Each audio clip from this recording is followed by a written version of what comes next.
సృష్టి ఆరంభంలో నిశ్శబ్దం మాత్రమే ఉంది. అది పరబ్రహ్మ యొక్క నిశ్శబ్దం. అక్కడ రూపం లేదు, శబ్దం లేదు, కానీ ఒక శక్తి ఉంది.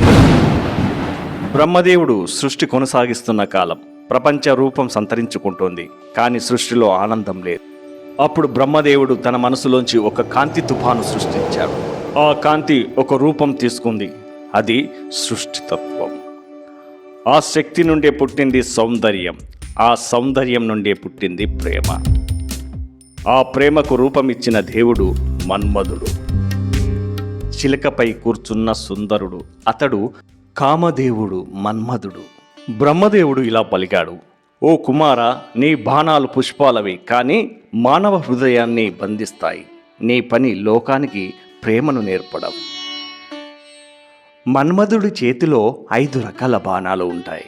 1 అశోకము, 2 అరవిందము, 3 మధుకము, 4 జప, 5 మల్లిక. అశోకము అంటే ఆకాంక్ష, అరవిందము అంటే మాధుర్యం, మధుకము అంటే స్పర్శ, జప అంటే ఉత్సాహం, మల్లిక అంటే స్మితం. బ్రహ్మదేవుడు ఆలోచించాడు, ప్రేమకు సహచరి కావాలి. తన తేజస్సుతో ఒక స్త్రీ రూపం ఆవిర్భవించింది. ఆమె పేరు రతి. ఆమె కళ్ళల్లో చంద్రుని తేజం, మాటలలో సుగంధం, అభినయంలో ఆనందం. మన్మధుడు ఆశ్చర్యంతో, ఈమె ఎవరు? నా హృదయాన్ని కదిలిస్తుంది. నాలో ఏదో కలవరంగా ఉంది. బ్రహ్మదేవుడు ఇలా: ఆమె నీ భాగం, నీ శక్తి, నీ సౌందర్యానికి ప్రతిబింబం, రతీదేవి.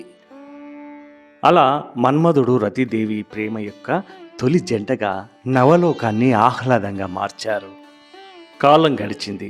లోకంలో పాపం పెరిగింది. తారకాసురుడు అనే రాక్షసుడు బ్రహ్మదేవుని వరంతో పరాజితుడయ్యారు. అతడి వినాశనానికి శివుడు కుమారుణ్ణి పొందడం తప్ప వేరే మార్గం లేదు. కానీ శివుడు పార్వతికి దూరంగా తపస్సులో ఉన్నాడు. దేవతలు భయంతో మన్మధుడిని ఆశ్రయించారు. ఇంద్రుడిలా పలికాడు: ఓ మన్మధుడా, శివుడు పార్వతిని ప్రేమించేలా చేయి. లోకరక్షణ నీ చేతుల్లో ఉంది. అప్పుడు మన్మధుడు ఇలా అన్నాడు: దేవలోక మేలు కోసం నా ప్రాణం త్యజించడానికైనా సిద్ధంగా ఉన్నాను అని పలికాడు. మన్మధుడు హిమవంత పర్వతం చేరుకున్నాడు. శివుడు కళ్ళు మూసుకొని తపస్సులో ఉన్నాడు. పక్కనే పార్వతీదేవి సేవలో నిమగ్నమై ఉంది. వసంతుడు ముందుగా వచ్చి పుష్పవర్షం కురిపించాడు. గాలి సుగంధభరితమైంది. మన్మధుడు బాణం తీశాడు. ప్రభు, ప్రేమతోనే ఈ లోకం రక్షించబడుతుంది అంటూ బాణం వేశాడు. ఆ బాణం పంచబాణాలలో ఒకటి అశోక బాణం శివుడిపై ప్రయోగించాడు. ఒక్క క్షణం నిశ్శబ్దం. ఎవరు నా తపస్సును భంగం చేసింది అంటూ 3 కన్ను తెరిచాడు శివుడు. అగ్నికాంతి విరజిమ్మింది. ఎదురుగా ఉన్న మన్మధుడు భస్మమయ్యాడు. దేవలోకమంతా విషాదంలో మునిగిపోయింది. రతీదేవి కన్నీరు పెట్టుకుంది. నా మన్మధుడు, ప్రేమకు ప్రతీక అయిన అతడి భస్మమయ్యాడు. ప్రేమ లేకపోతే సృష్టి ఎలా నిలుస్తుంది? ఇక ఆమె ఆలస్యం చేయలేదు. ఆమె తపస్సు ప్రారంభించింది. పర్వతాల సముద్రంలో మానస సరస్సు వద్ద రోజులు గడిచాయి, సంవత్సరాలు గడిచాయి. ఆమె కఠోరమైన తపస్సు చూసి శివుడు కరుణించాడు. రతీదేవి, నీ ప్రేమ పవిత్రమైనది. మన్మధుడు ఇప్పుడు దేహరహితుడు. ఆయన శరీరం ఇక తిరిగి రాదు. కానీ అతని శక్తి అనంగ రూపంలో లోకంలో శాశ్వతంగా ఉంటుంది. అలా మన్మధుడు దేహం లేకుండా కూడా ప్రేమ శక్తిగా ప్రతి మనసులో నివసించసాగాడు. కొంతకాలం గడిచింది. ద్వాపర యుగం వచ్చింది.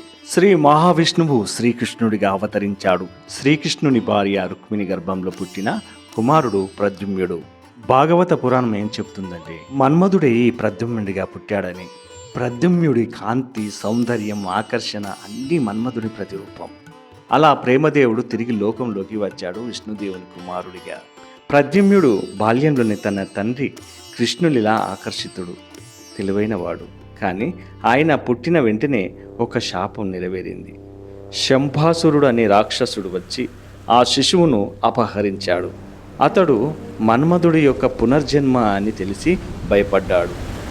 ఇతడు నా మరణానికి కారణమవుతాడు అని అతడు ఆ శిశువును సముద్రంలో పడవేశాడు.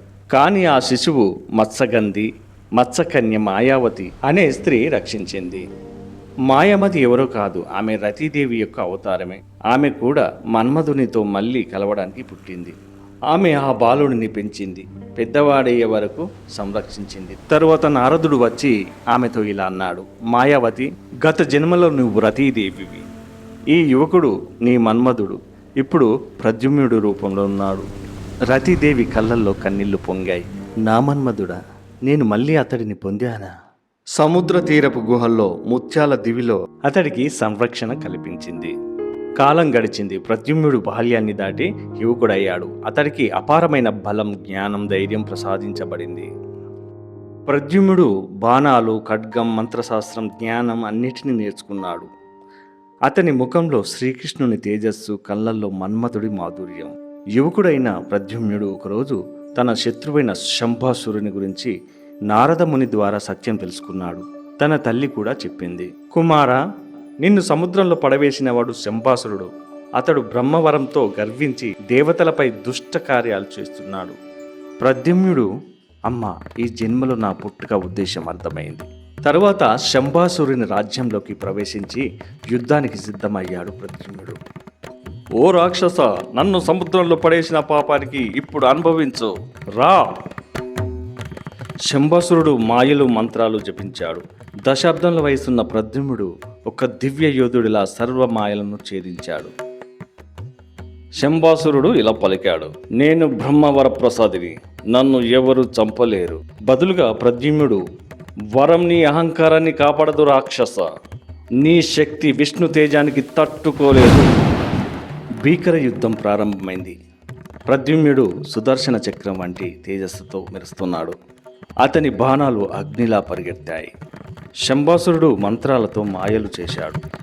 పర్వతాల్లా భీకర దేహాలు, రాక్షస దళాలు. కానీ ప్రద్యుమ్నుడు శాంతంగా జపించాడు: ఓ మహావిష్ణు తత్వమయ శక్తి, లోక రక్షణార్థం ఈ దుర్మార్గుడిని సంహరించు అని అతడు ఒక బ్రహ్మాస్త్రాన్ని ప్రయోగించాడు.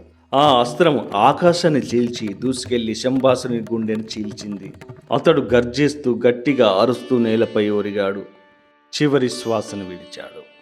అలా మన్మధుడు పునర్జన్మలో తన శత్రువును సంహరించి లోకానికి ప్రేమ, ధర్మం, సత్యం తిరిగి అందించాడు. అనంగో నశ్యతి కదా నిత్యం, స్మరశక్తిరిస్తి రతి సహిత మనస, ప్రేమైక దేవో విజయి. ఇది రతీదేవి మన్మధుల దివ్యగాథ. ఈ వీడియో నచ్చితే లైక్ చేయండి, షేర్ చేయండి. మీ అభిప్రాయాన్ని కామెంట్ రూపంలో చెప్పండి.